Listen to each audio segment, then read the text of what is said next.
Let's start again with the habits. And habit 1, be proactive, is actually my favorite because I tend to be a little bit on the reactive side, so I always have to remind myself to be proactive.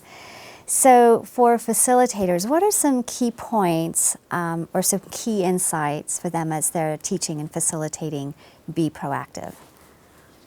For a facilitator in Habit 1, the key that cannot be missed is people have got to stay in their circle of control.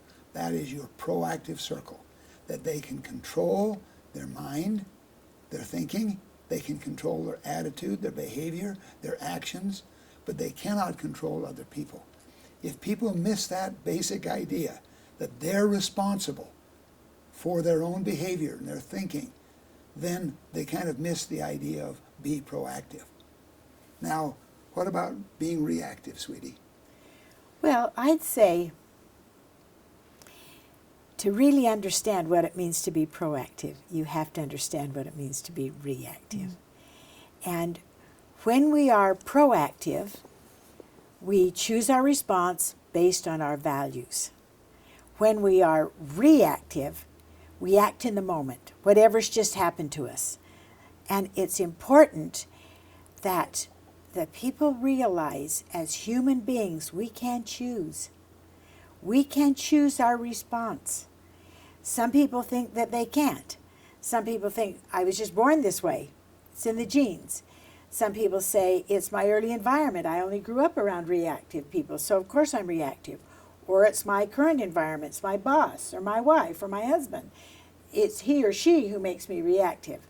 And so what we say is, you are influenced by your genes. You are influenced by your early environment. You're influenced by your current environment. But you are not determined by them. As human beings, we can choose our response. And that's the important message in understanding what it means to be reactive, that we can take the space and that we can choose. It may take a lifetime, but this is another important thing to remember when you're teaching this. This course is not a Band-Aid. This is a lifetime. And so people are sitting there thinking, well, of course I'm reactive. I've been reactive for 33 years. It's hopeless. No, it's not hopeless. Now you're aware. Now you can start on it. And remember, it doesn't happen overnight. It sometimes takes a lifetime. Well, it always takes a lifetime. But we have the capacity as human beings to choose to be proactive or to choose to be reactive. Now, what I have found is that the skill set, the 3-step skill set, pause, think, and choose, is something that participants can hang on to. So you've got to be sure to emphasize that skill set, pause, think, and choose. And they love the hand signs. Be proactive, take control of me. Don't let them forget that. You now know what it means to teach to learn. And this is going to be your first opportunity to have your class use this skill. So they're now divided up into partnerships. And one of them is a number 1 and one is a number 2. They decide that.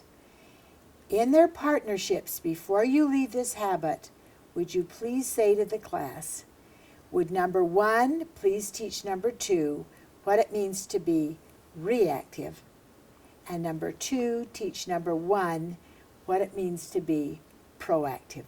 This is the first time you use this, and it's important. And it's powerful. Well, thank you. I think you've explained it so beautifully, and I think that's why this habit is so powerful and so key to the success with all the other habits. So thank you. It's foundational.